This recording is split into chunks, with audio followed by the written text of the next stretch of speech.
प्यारे बच्चों, आज मैं आपको गुरु गोबिंद सिंह जी के साहिबजादों की बहादुरी और कुर्बानी की कहानी सुनाने जा रही हूँ, जो आपको गर्व से भर देगी। दिसंबर की 21 से 27 तारीख ये वो सप्ताह होता है जिस पर पूरा सिख समुदाय और पूरा देश गर्व से भर जाता है और पूरे सप्ताह को बलिदानी सप्ताह के तौर पर मनाने की परंपरा चली आ रही है। ये सप्ताह उन 4 साहिबजादों को समर्पित किया गया है जिन्होंने सिख धर्म की रक्षा के लिए खुद की जान तक कुर्बान कर दी, पर बर्बर मुगलों के सामने वे झुके नहीं और ना तो उन्होंने अपना धर्म बदला।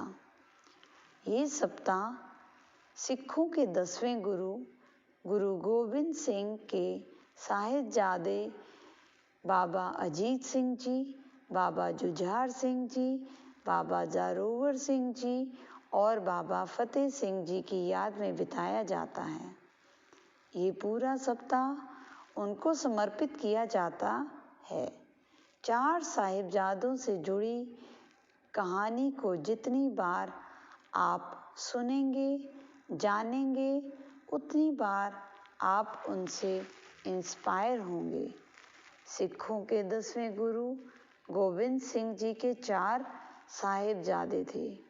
शौर्य से भरी गाथा तब से शुरू होती है जब खालसा पंथ की स्थापना किए जाने के लिए मुगल शासकों सरहिंद के सूबेदार वजीर खान ने आक्रमण किया, जिसके बाद 1704 में 20-21 दिसंबर को गुरु गोबिंद सिंह जी ने मुगल सेना से युद्ध करने के लिए परिवार समेत श्री आनंदपुर साहिब का किला छोड़ दिया था। इसके बाद सरसा नदी पर गुरु जी का पूरा परिवार बिछड़ गया। 2 बड़े साहिबजादे तो गुरु पिता के साथ निकल गए और 2 छोटे साहिबजादे बाबा जोरावर सिंह और बाबा फतेह सिंह माता गुजरी जी के साथ चल पड़े। 2 छोटे साहिबजादे बाबा जोरावर सिंह और बाबा फतेह सिंह माता गुजरी जी अकेले ही अपने रास्ते पर निकल पड़े। ना तो उनके साथ कोई संबंधी था और ना तो उनकी रक्षा के लिए कोई भी सैनिक था। परिवार के फिर से मिलने की उम्मीद दूर दूर तक नजर नहीं आ रही थी और ऐसे हालात में भी पूरा परिवार आत्मविश्वास से भरा हुआ था। इस शौर्य की कहानी में एक गद्दार नौकर का जिक्र होता है जिसका नाम गंगू था। वो एकाएक ही रास्ते में माता गुजरी को मिल गया, जो कि एक वक्त पर गुरु महल की वो सेवा किया करता था। उसने माता गुजरी जी को विश्वास दिलाया कि वो उनके बिछड़े परिवार से मिलवाएगा और इसी विश्वास के साथ तीनों को वो अपने घर ले आया। गंगू के लालच ने सब कुछ तहस नहस करके रख दिया। कहते हैं कि गंगू ने धोखेबाजी करते हुए तुरंत वजीर खां को इस बारे में जानकारी पहुंचा दी कि माता और 2 छोटे साहिबजादे उसी के घर पर रुके हैं। इस खबर के बदले वजीर खां ने उसे सोने की मोहरें भेंट की। फिर बिना देरी वजीर खां के सैनिक माता और दोनों साहिबजादों को गिरफ्तार कर ले गए। तब 7 साल के बाबा जोरावर सिंह जी थे और 5 साल की आयु के बाबा फतेह सिंह जी। खैर, तीनों को ठंडे बुर्ज में गिरफ्तार करके रखा गया। बेरहमी इस कदर थी कि ठंडे बुर्ज में तीनों को रखा तो गया, पर ठंड से बचने के लिए उनके पास कंबल या किसी कपड़े का टुकड़ा तक नहीं दिया गया। जरा सोचो तुम लोग भी कि इस ठंड में उन नन्ही जान पर क्या कहर बरपा होगा।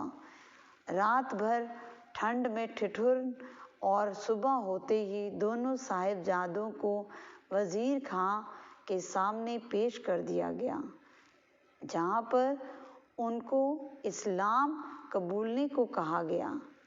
कहा जाता है कि सभा में पहुंचते ही बिना किसी हिचक दोनों साहिबजादों ने डटकर और जोर जोर से बोला, जो बोले सो निहाल, सत श्री अकाल, इसका जयकारा लगाया।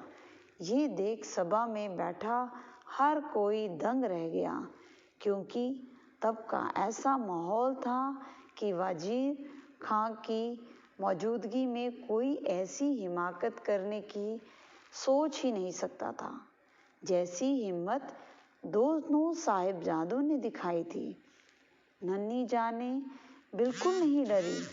सभा में मौजूद एक मुलाजिम ने दोनों साहिबजादों को कहा कि वे वजीर खां के सामने सर झुकाएं और सलाम करें, पर इस पर जो जवान उन नन्हे बालकों ने दिया वो किसी की हिम्मत को 100 गुना कर सकता है। दोनों ने सर ऊंचा किया और जवाब में कहा कि हम अकाल पुरख और अपने गुरु पिता के अलावा किसी और के आगे नहीं झुकाते हैं। ऐसा कर हम अपनी कुर्बानी को जाया नहीं होने दे सकते हैं।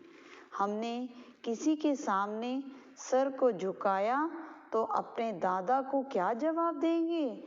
धर्म के लिए जिन्होंने अपना सिर तक कलम करवा दिया पर नहीं झुके।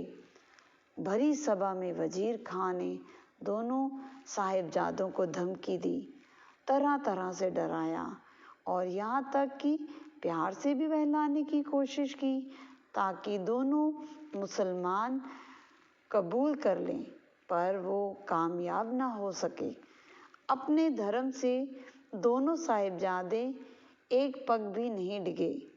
3 दिन तक ऐसा ही चलता रहा, पर जब वजीर खां के पक्ष में बात बनी नहीं रही तो उसने क्रूरता का रास्ता अख्तियार किया और फिर जो हुआ वो दिल को दहलाने वाला था। सुचानंद दीवान की तरफ से नवाब को उकसाया और कहा कि ये सांप के बच्चे हैं, इनका कत्ल करना ठीक होगा। और फिर बुलाया गया काजी, जिसने 2 नन्ही सी जानों को दीवार में चुनवा देने का फतवा जाहिर किया। हालांकि वहीं मौजूद मलेर कोटला के नवाब शेर मोहम्मद खां ने इस फतवे का पुरजोर विरोध किया, पर किसी को उस विरोध से फर्क नहीं पड़ा। आखिरकार में हुआ ये कि दोनों साहिबजादों को जिंदा ही दीवार में चुनवाया गया। कहते हैं कि इस तरफ दीवार खड़ी की जा रही थी तो दूसरी तरफ दोनों साहिबजादे जपजी साहिब का पाठ करने लगे थे और आखिर में जब दीवार पूरी तरफ से चुन दी गई तो भीतर से जयकारा लगाने की आवाज़ें साफ साफ सुनाई दे रही थी। कहते हैं थोड़ी देर बाद तसल्ली के लिए वजीर खां ने दीवार को तोड़वाया ताकि देख सके कि साहिबजादे बच्चे तो नहीं। कहते हैं कि दोनों की सांसें चल रही थी, लेकिन दोनों की जान जबरन ले ली गई। उधर साहिबजादों की शहीदी के बारे में सुनते ही पहले तो माता गुजरी ने गर्व किया, फिर इस शहीदी के लिए अकाल पुरख को शुक्रिया कहा और अपने प्राण भी माता ने त्याग दिए। दोनों छोटे साहिबजादों और माता गुजरी के साथ जो हुआ उसकी खबर गुरु गोबिंद सिंह जी को भी हुई और इसी के बाद गुरु जी ने औरंगजेब को एक जफरनामा लिखा, यानी कि विजय की चिट्ठी, जिसमें गुरु जी ने लिखा कि तेरा साम्राज्य नष्ट करने के लिए खालसा पंथ तैयार हो चुका है। बाबा अजीत सिंह जी गुरु गोबिंद सिंह जी के सबसे बड़े बेटे थे, जिन्हें चमकौर के युद्ध में अद्भुत शौर्य का प्रदर्शन किया था। गुरुजी ने के नियुक्त किए गए 5 प्यारों ने बाबा अजीत सिंह को बहुत समझाया कि वे युद्ध में ना जाएं। वे सिख धर्म को आगे बढ़ाने वाले अगले शख्स हो सकते हैं, पर बाबा अजीत सिंह नहीं माने। आखिर में गुरुजी ने अपने साहिबजादे बाबा अजीत सिंह को खुद ही युद्ध में लड़ने के लिए तैयार किया, उनके हाथों में शस्त्र दिए। फिर बाबा अजीत सिंह जी 5 सिखों के साथ निकले। रणभूमि में जाते ही बाबा अजीत सिंह ने मुगल सेना को कांपने पर मजबूर कर दिया और आखिर में शौर्य के साथ लड़ते लड़ते वीर गति को प्राप्त हुए।